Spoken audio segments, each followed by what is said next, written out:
Hi guys, welcome to the Artemis Defense Institute. My name is Stephen Lieberman. I'm one of the owners of the Artemis Defense Institute, and this video series is the new gun owners videos that we've put together. It's free for everybody to see. As with all of our videos, we always start with the first safety rules. Number one, we're going to treat all firearms as though they're loaded. Number two, we're going to make sure that our muzzle does not cover or point at anything we're not prepared to destroy. Number three, we're going to keep our finger off the trigger unless our sights are on target and we've made the decision to shoot. And lastly, we need to know our target and its environment.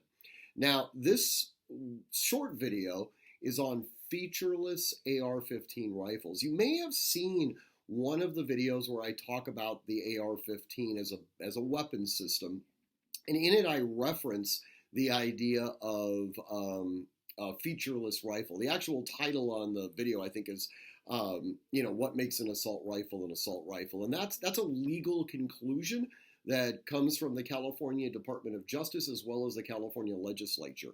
One of the ways that you can modify an AR-15 to be California compliant is to make it featureless. And like I said, I mentioned that in the video. We got a number of emails asking if they could see what a featureless rifle actually looks like.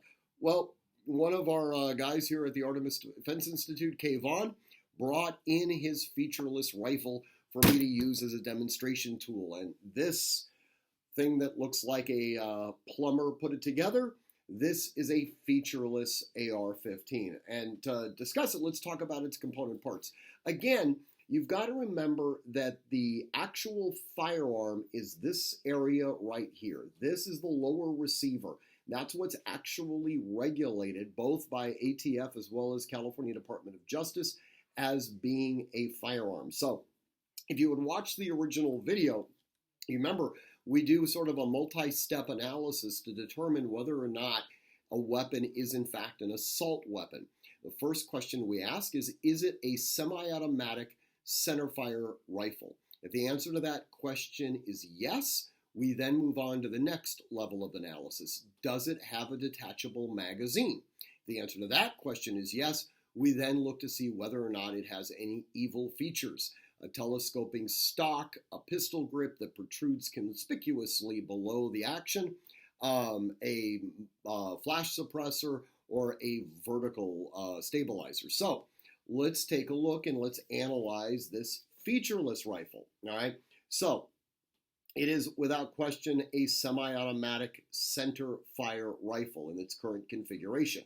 So we move on to step two. Does it have a detachable magazine? Well, as a matter of fact, that's the magazine release right there. And yes, that is a detachable magazine. If I had a magazine in there, by pressing on that button, the magazine would come out. So then we look to see whether or not it has any of those evil features. So question number one, does it have a telescoping stock? Well, God knows what this thing actually is. It's actually called a Thurston stock, but it certainly is not telescoping, right? It's weight, its pull length. It's going to be like that forever. It doesn't telescope. This tube that extends out is simply the buffer tube internally that, essentially moves back and forth, pushing the bolt carrier group.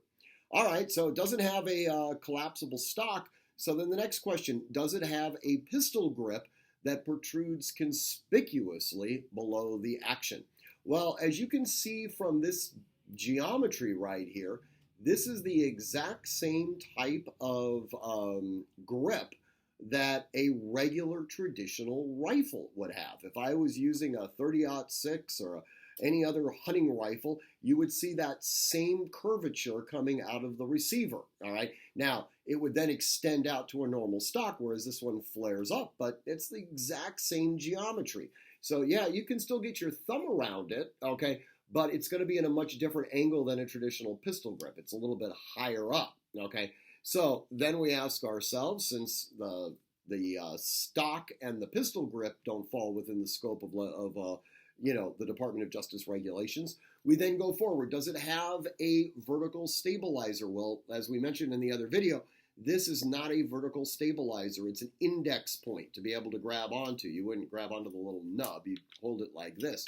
We then look at the flash suppressor. Well, this is not a flash suppressor. This is a muzzle brake. So it doesn't have any one of those evil features It is by definition what we call featureless.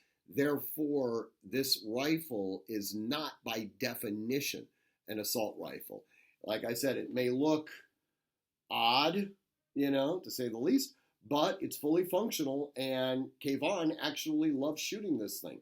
Now, for personal preference, I don't particularly care for them, not because of the cosmetics.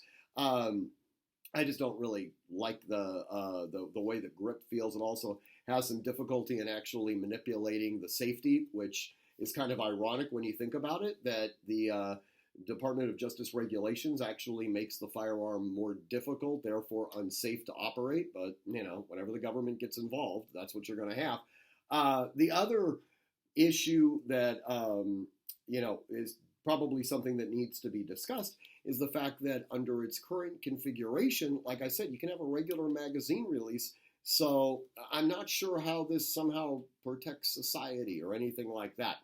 Now, this is chambered in 5.56. If it was a 308, an AR-10, then typically speaking, when I'm shooting, especially long distance, I don't wrap my thumb around this anyways. I normally keep my thumb on my strong side. So again, I'm not sure exactly what benefits. So an AR-10 in a featureless system, I guess, makes sense. But regardless, this is one of the configurations you could go with. So for those of you who asked to see what a featureless rifle is, well, your prayers have been answered. Anyways, again, I want you to train constantly, train consistently, train repetitively, and train with purpose. Thanks for watching.